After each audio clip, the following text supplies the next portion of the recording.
speaker, Dr. Henry Astarjian, was born in Kirkuk, Iraq, and attended Kırımyan Askayın Vajanan, an Armenian grade school where he got his Armenian identity. He graduated from the Royal College of Medicine in 1958, after which he served as an Army medical officer in Iraqi Kurdistan. He continued his medical education in Scotland and England. In 1996, he came to the U.S., where he obtained citizenship. In 1982, he was a New Hampshire delegate to the Republican National Convention in Houston, Texas. Dr. Astarjian authored his weekly column, Loud and Clear, which appeared in the Armenian Weekly for several years.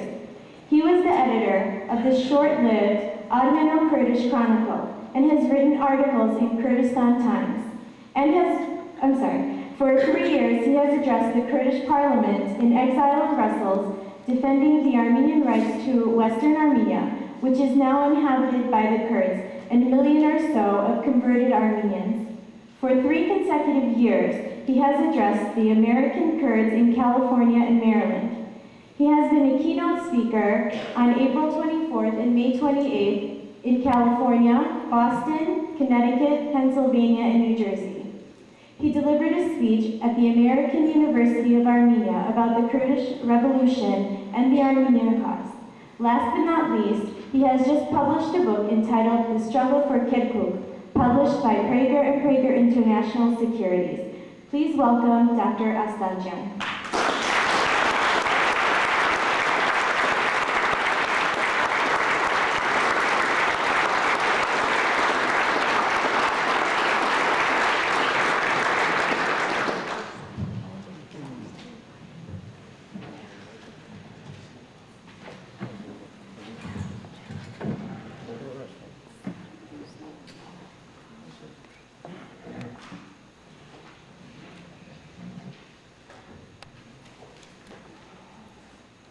Mr. Chairman, I rise to pay tribute to the memory of 1.5 million Armenian martyrs who perished from 1915 to 1923 in the hands of the Turkish and Kurdish civilians, their military, their gendarmerie, and the Hamidiye alayları. I rise to condemn the role of the German governmental crime architects who sold the idea of the genocide to the government of the Young Turks, Ittihad ve Terakki. I rise to condemn the crimes of executioners Talhat Enver Cemal and the rest of the Young Turks hierarchy who premeditatedly and systematically executed the plan of the genocide. I rise to condemn Kemalist Turkey's refusal to confess the crime of the genocide. They are the children and the grandchildren of Turkish criminals who executed this genocide. In glory, they are Ottoman Turks, the inheritors of the empire's mantle. And in perils, they wash their bloody hands of the crime and pretend to be as if, perhaps, Scandinavians. They deny their own fathers so that they will join the European Union. Mr. Chairman, I rise to condemn all those who revise or outright deny the genocide. Specifically, I condemn the stance of George W. Bush, Bill Clinton, George Bush 41, and the State Department's geriatric unit of Secretaries of State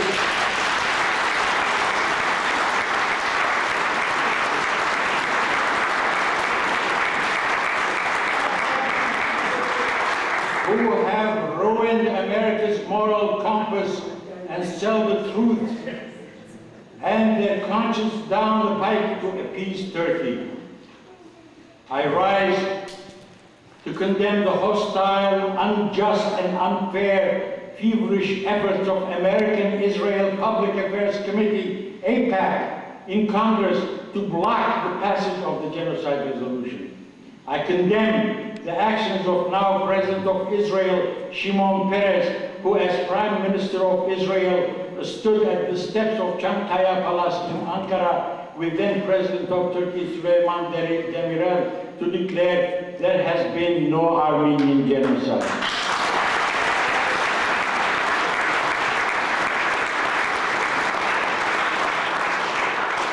And last but not least, I condemn the National Anti-Defamation League, ADL's stance articulated by their president, Abe Foxman, who preaches no hate and has town and organizations adopt his project of No Place for Hate, NPFH, yet does everything in his power to deny the genocide.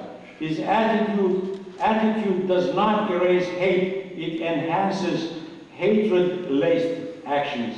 We have hit him hard, especially in Massachusetts, where Jewish organizations have condemned his stance and municipalities have withdrawn from the fake NPFH. We're not through yet. It's clear that he has created the No Place for Hate project only to protect his community, not only here, but also in Istanbul, where the present Turkish government holds the well-being of some 50,000 Jews hostage. These rejectionists, individually and in groups, pursue their own interests. The administration blocks the congressional recognition because it's afraid of Turkish retaliation. But Turkey does not hesitate for a moment to do what she wants, regardless of America's wishes and demands. She's not out there to please the United States, even though it's a member of NATO. And the thick heads of Washington do not understand this. Only recently, Turkey's parliament turned down our request to use their airspace in the Iraq war. What did we do to retaliate? Nothing. We did not learn from the French. Thanks to our efforts in Europe, France officially accepted the Armenian genocide as genocide. Turkey went ballistic for a few weeks. Then what? In no time, they succumbed to reality. Now it's business as usual with France.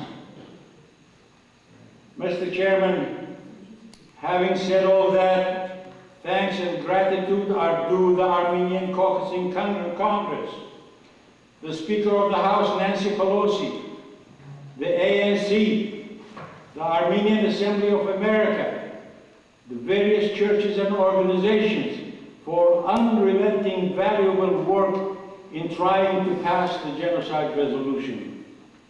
Mr. Chairman, since I'm not running for office, and since I don't speak for ANC or any other organization, I feel that I'm not obligated to be politically correct, so I'll speak my mind without any inhibition. I feel that after this last push in Washington, it has become apparent that our efforts have yielded and are yielding diminished returns.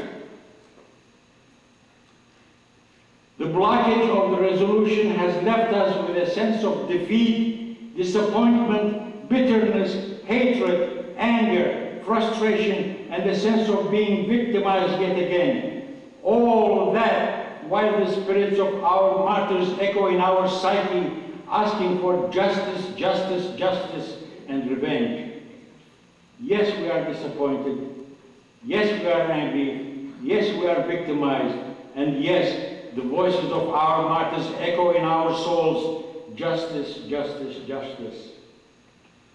The US did nothing in Cambodian genocide. They did nothing in Rwandan genocide. And they did nothing in Darfur. Why should they do anything for us? They consider a few hundred annihilations here and there in Bosnia as genocide, yet ours is in the category of quote-unquote unfortunate events. I say the hell with the administration and its policy. Let them play games. So what if the US does not recognize the genocide? Think about it. Yes, ask yourself, what if the US does not recognize the genocide? How would that change the facts, the truth? The whole world knows the truth, so that the United States, if it walks like a duck, quacks like a duck, it is a duck. But